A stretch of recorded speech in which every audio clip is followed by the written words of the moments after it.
Halimbawa, ito yung ating grading sheet, no? Ating class record. Ngayon, ang gagawin mo muna, make sure na yung i-display sa screen ay yung, yung buong sheet na yon.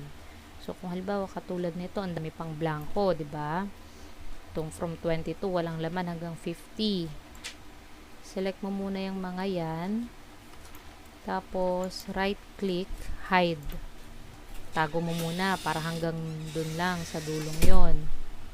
Ganon din sa babae, i-hide mo muna tong mga wala namang laman. Yan, right-click, hide. So, ayun na siya, diba? Kumbaga, sakto na yung ano niya. Ito na yung lalaki, ito yung babae sa ilalim. Ngayon, sunod mong gagawin, punta ka dito sa view. Ito, dito sa taas, view tab. Click mo yan. Tapos, click mo yung page break preview. Okay. Kasi si page break, ipapakita niya kung ano lang yung i-display per page. Katulad halimbawa nito, itong blue na to sa right side, nakikita mo to. Ibig sabihin, kapag nag-print ka niyan or nag-print ka or nag-display ka, halimbawa nag-print ka, hanggang dyan lang yung ipiprint niya. Ibig sabihin, puputulin niya tong part dito, itong logo na to. Puputulin niya to. Magiging next page yan. So, anong gagawin mo? Itong blue na to, iusog mo doon. Pag halimbawa, hindi mo nakikita, di ka masyadong sure, itong zoom dito na 100%, liitan mo lang. Ayan. Kung gusto mo, mas maliit pa. Ayan. Ibig sabihin, itong blue na to, ito, hanggang dito lang yung ipiprint niya. So, mapuputol tong logo na nandito sa taas. So, ito, double-headed arrow, i-click mo, then drag dun sa pinakadulo para sumakto siya dun sa blue. Ganon din dito sa nasa ilalim. Kasi may tendency na itong blue na ito ay nandito. So, minsan, pag nagpiprint tayo, putol. O kaya nandito. Kaya minsan sinasabi na puputol. So, i-adjust mo kung hanggang saan. Ayan. So, ibig sabihin, itong mula dito, hanggang dito sa ilalim, yan ang page 2. Tapos, ito yung buong page 1. Okay?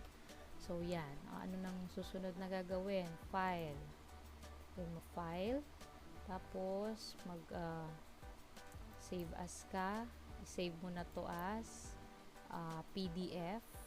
Yan, i-PDF mo siya. Okay, tapos yan, lagyan mo ng file name, tapos hanap ka kung saan mo isa-save. Halimbawa yan, desktop, sinave ko sa desktop. Okay, yan, save natin sa desktop. Okay, hintayin lang natin na mag-open yung PDF file. Kung hindi naman siya automatic mag-open, ang i-open yung mismong file na isinave mo doon sa desktop. So, ganito itsura niya pag PDF. No? So, ayan yung putol niya.